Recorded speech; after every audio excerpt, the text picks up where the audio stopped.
Hey, Molly. Are you there? I was just curious if you saw the condo photos that I sent you earlier. The view is from so high up. I was just so excited that I had to show everyone my new view. And it has a huge living room and even a concierge. I knew that getting with a CFO would be a good idea. Having a rich husband is great. No, actually, I didn't look at the photo and I don't appreciate all your bragging. So please just leave me alone, alright? You know, if you don't want to talk to me, you could always just block me. But the fact that you haven't until now means that you secretly want to hear about how amazing my life is. Yeah, that's really not what's going on here at all. And I haven't blocked you because you're my sister. I only haven't blocked you for that reason and that alone. You always have the same old lame excuses. Do you know that? If you really loved George, then you'd have blocked me by now. Or do you think that you'll somehow be able to take him back from me? Because I can tell you right now that that's not going to happen. George doesn't have even an ounce of feelings left for you, so there. Oh boy, here we go again. I'm just saying that it's clear you can't let him go. Or the fact that I was able to steal him from you. But it's your fault for not keeping your eyes on that rich man of yours. And to think that you two had been dating for 5 years before I was finally able to make him all mine. I knew that you two were even thinking about marriage. But I guess I put an end to all of that right away, didn't I? So why don't you just accept that I've won and just leave us to be in peace already? You're the one who messaged me in the first place. And I don't want George back at all, thank you very much. Why can't you just accept that I have a lot of complicated feelings about all of this? I mean, you're my sister, but I wish that you would quit rubbing this in my face all the time. Oh man, you really are just such a crybaby. Do you know that? You think your crocodile tears are going to change anything? If anything, it just makes me think of you as all the more pathetic. That's exactly what I'm talking about. You don't have to be like that to me. Yeah. You can say whatever you want, but all I hear is a little loser asking for her boyfriend back. It's not cute, though, and you won't be getting George back. I'm not trying to get pity from you, or get George back. How many times am I going to have to say that? Yes, we were talking about getting married, but we're apart now and I don't think about it. And besides, he was the one in get with you, so why would I want to marry a man like that now? There you go, making up all those lame little excuses again. It really is just sad, you know? But maybe he left you because you're such a crybaby? And for that, I'm going to have you in the very back at mine and George's wedding. Wait, what? What wedding? What are you talking about? Oh, didn't you hear? We're going to be getting married this year. He told me that he can't wait any longer and wants to do it right away. You have got to be kidding me. I was shocked when you two moved in together. But now you're telling me that you're getting married too? Well, duh. I mean, George is already 30 years old. And I guess that his dad had a long talk with him about taking responsibility. Not to mention, he has a lot to think about with work. So we figured the easiest thing to do would just be to marry each other as soon as possible. Oh, I see. Well, no, I hadn't heard any of that at all. Oh, don't worry. You'll be getting an invitation when we have more details figured out. But just remember that you're going to be kept to the very back of the whole affair. I can't wait to see your crying face at the very end of the walkway. Yours is going to be the last that we see before we drive off into the sunset together.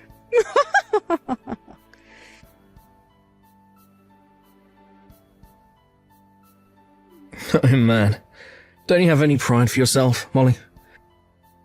If you really want to get back together with me, you should just talk to me about it directly. What in the world are you talking about, George? I mean that I saw you just now in the office. You came to my dad to try and make him get back together with you, right? Have to say that I'm pretty shocked. I didn't realise that you wanted me so badly. I'm a bit of a bad boy, if you hadn't noticed. Literally, what in the world are you talking about? Have you hit your head or something like that? I don't want anything to do with you ever again. And your dad called me here to talk to him about something else. And just why would my dad want to talk to my ex-girlfriend, He doesn't associate with bottom feeders like you. He's too busy. He was suspicious about why we broke up after 5 years just for you to end up with my sister. And he was surprised to hear about you and my sister getting married. So he called me to discuss that. Oh, yeah, that does sound like him, I guess. He just can't learn how to mind his own business. But who cares who I date? It's my choice. He needs to learn to butt out and let me live my life. I think it's that your dad is worried about you and wants to make sure that you're making good choices. Yeah, I'm sure that's the excuse he gave you for his actions. But it's so obvious that you came to the office today to try and beg for me to get back together with you. Your obsession with me is really just getting sad at this point, Molly. I think the only person who thinks anyone is sad here is your dad about you. In fact, he apologized for your actions to me today. He apologized for what you did, and then he gave me a rather thick envelope. Oh, I get what's going on now. You were blackmailing my dad about what I did so that you could get a big payout. Is that it? You have got to be kidding me. Do you really think that's what's going on? You know that we weren't even engaged yet, right? Oh, but I get why you'd be mad about wasting 5 years of your 20s with me. I would want to pay out too if I was a poor little nobody like you. But man, it really is sad when you get caught red-handed taking money like that, isn't it? You really have no idea about anything that happened between your dad and I. But yes, if you really must know, he did give me some money. There you go, I called it. I guess at least there was a silver lining to getting dumped by me after all. Hope you think of me when you spend that money. Again, you have no idea at all what you're talking about. And the only person I feel any gratitude towards is your father. I know that you and my sister are getting married, but I wouldn't do anything more to upset your dad. He really is getting on his last straw with you. Ah, well, thank you so much for your concern, but I think I'm going to keep on living my life however I want. Especially if that means avoiding marrying an old hag.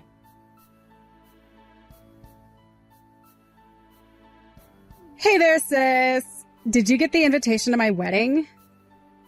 I bet that you were pretty surprised, weren't you? Did you look at where we were going to be having it? It's a pretty amazing place.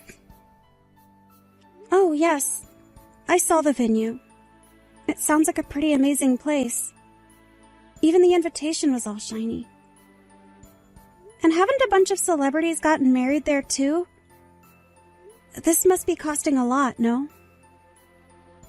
Well, that's what happens when you marry a CFO! Did you really think we were going to have some tiny wedding? And the catering is being done by one of the best places in the city, too. We've even got a Michelin chef to create the menu for us. Wow. So much money, all to spend it all on just one day of celebration. Well, this day is going to be one of the most important in my entire life. I'm going to be the star of the show, and everyone is going to see how bright I'll shine. Ooh, maybe some celebrities will even show up to help me celebrate it. Just thinking about it makes me so excited. I get being happy about your wedding, But do you have any idea how much it's going to cost? I mean, I know that George is rich, but even he doesn't have limitless wealth.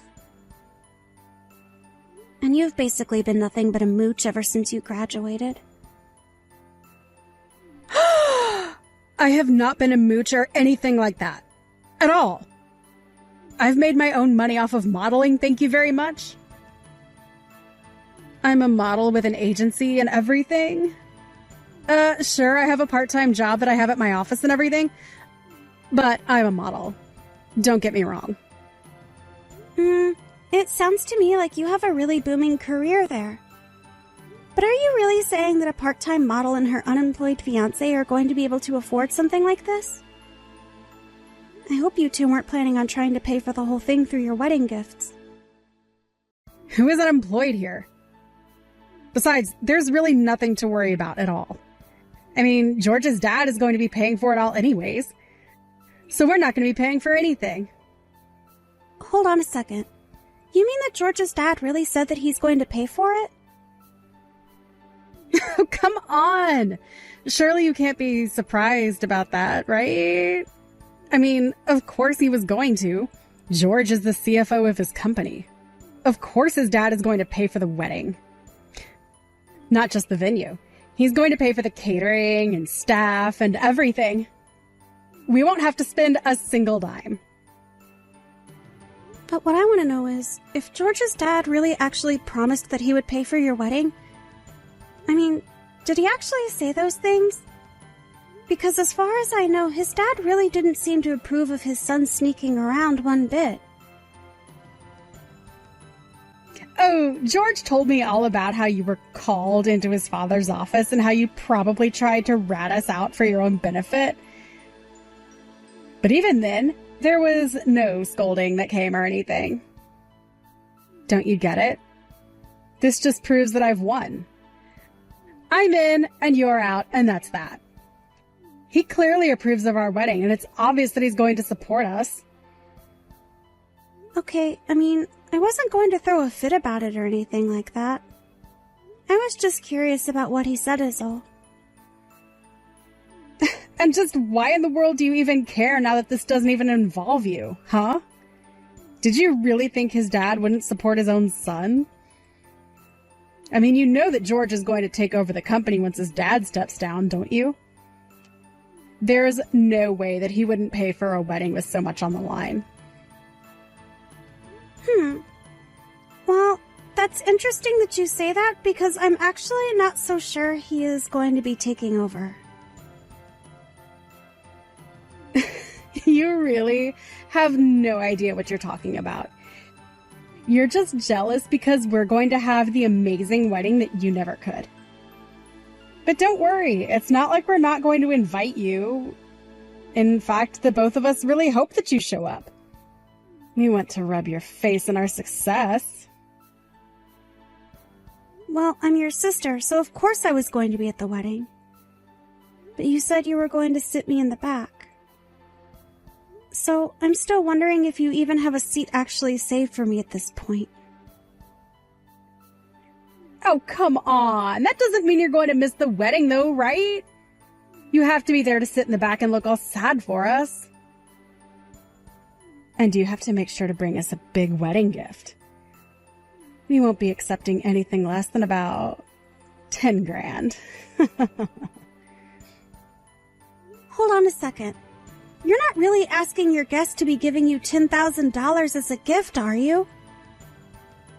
Oh, come on. This is going to be the wedding of a lifetime. Did you really think the ticket to get in was going to be cheap? Besides, don't you want to come and see your one and only little sister getting married? This is never going to happen again. Surely money's no object for you to be there for me, right? What in the world are you talking about? How can you seriously be asking for that? That's just absurd. But you're missing some of the perks that you get of sitting in the front row. That means that when you walk through the door, you've already found your seat. Honestly, in a lot of ways, you're getting the VIP treatment. Don't you see that? I have no idea who in their right mind would pay $10,000 for entrance into any kind of wedding. But I'm certainly not going to be shelling out that sort of cash to go see some failed model get hitched. Excuse me. What did you just say? What's the matter with you? Fine then. Since you and I are sisters, you'll only have to bring $1,000. How does that sound? Now that I've given you such a huge discount, you have to show up at the wedding, right? You really are just completely out of line right now. And just why should I have to show up there anyways? Oh, come on. You're not actually going to miss this, right? One of the whole reasons I want to get married is just that I can see the disappointment on your face. Surely $1,000 shouldn't be too much for you, right? After all the strings that I'm pulling and the role that I'm giving you? Let's get something straight here. You do know that George has been disinherited, right? Wait, what? What do you mean by that? I don't understand. I mean that's why I've been wondering if you're really going to be able to pull off having such a huge wedding. That's why I said it'll be a wedding for a wannabe model and her unemployed husband. And I really don't know about bringing $1,000 just for that. Wait a second. I don't understand. What is this? What are you talking about? What do you mean he's been disinherited? So I guess you still haven't heard the news then, right? But I think you should go and ask George or his dad as soon as you can. And you should also go and find out just who is going to be paying for that wedding. You might just be able to save yourself. Or your wedding if you try and act fast. What the heck is going on here, Why in the world did you tell Tina that I had been disinherited? What's the matter with you? That things were going so well, and I finally thought that we were going to have some smooth sailing, and then you have to come along and blow everything up. Oh, I'm sorry. Did I ruin your plan to defraud my sister through her marriage to you? It's not my fault that your dad chose to do what he did. Besides, I know that it's not just that. He's cutting you off everywhere. I know that he took your fancy black card, and I bet that isn't going to be giving you a dime for your wedding. But I still just wonder what you've been telling Tina in the midst of all of this. And just how did you think it was going to be smooth sailing? I mean, what did you think was going to happen once you two are married and she finds out that you're out of a job? Shut up. I don't need you critiquing my plan. It was all going to work in the end, okay? Or at least everything was going to be just fine until you had to go and ruin it. Look, I thought I had done such a good job of hiding from Tina that my dad had cut me off, and when she found out, she flew into a huge panic. Oh, yes. I bet that she would have. And I don't blame her one bit for it. It really is ironic, though. She was getting married to you and thought that she'd be set for the rest of her life.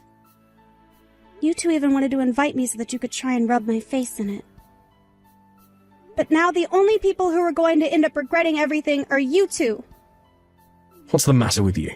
How dare you talk as if you're not a part of this? You did this. This is all your fault, and you have to pay for this. Look, I have no idea what you told my dad or what he told you, but I just know that you had a part in all of this. Wow. Well, here's a side I didn't think I would see of you. You're so desperate now. But I'm sure that you already know all of what I told your dad. I already told you exactly what I did, of course. But you had quite a different attitude when I was there at the office. You were so cocky, weren't you? But, well, I mean, I thought you had come back to my dad's office to beg for him to make me get back together with you. But even if my dad did want to know the truth about how your sister and I got together, you didn't have to tell him the part about where I was cheating on you.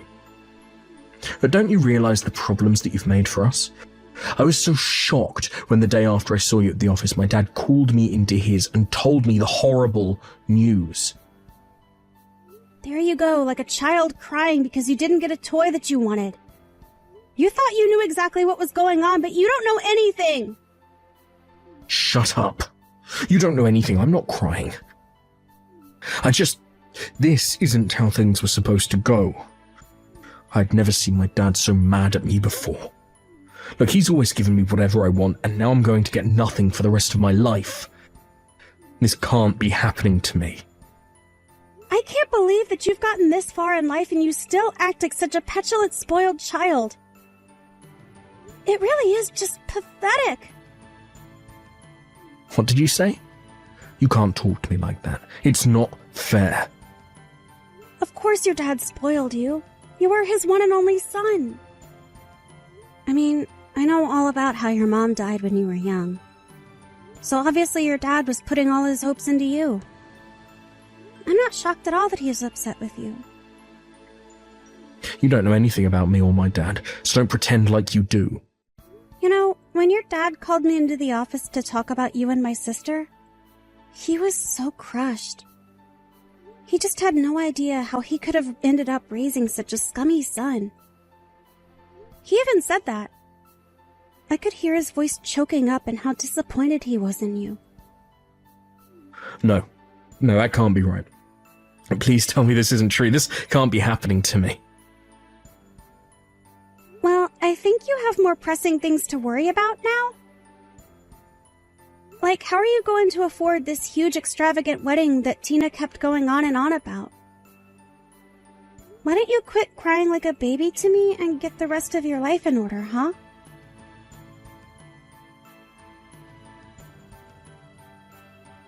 After that, Tina messaged me crying about how overnight their wedding budget had been literally decimated. She realized that she was never going to get the huge wedding she'd been bragging about. But Tina was freaking out about the wedding and wondering about how she was going to get out of her relationship with George before it was too late. She missed her chance to act. George had already sent the wedding certificate to be filed away, and wedding or no, the two were legally husband and wife now. The two of them ended up moving into a cramped little apartment and had to take the first job that they could find. George begged his father for money over and over, but it was no use. He even burst into his father's building to beg for help, but George's dad later told me was carried out by security promptly. Ever since then, Tina has been too busy handling her own crazy life with her own terrible husband to bother me anymore. As I mentioned above, George's father and I still keep in touch. I had heard from some of the staff about how angry he had gotten at his son, but to me he had never been anything but kind and courteous. As for me, I was more or less able to rid myself of Tina and George and simply went on with my life. I was glad to have dodged that bullet and was satisfied that I had put an end to Tina's wedding plans before she would have ended up with the bill for such a huge affair. Whether she'll ever see it that way is another issue. Thank you for watching! If you liked this video, please give it a thumbs up and don't forget to subscribe to see more content like this.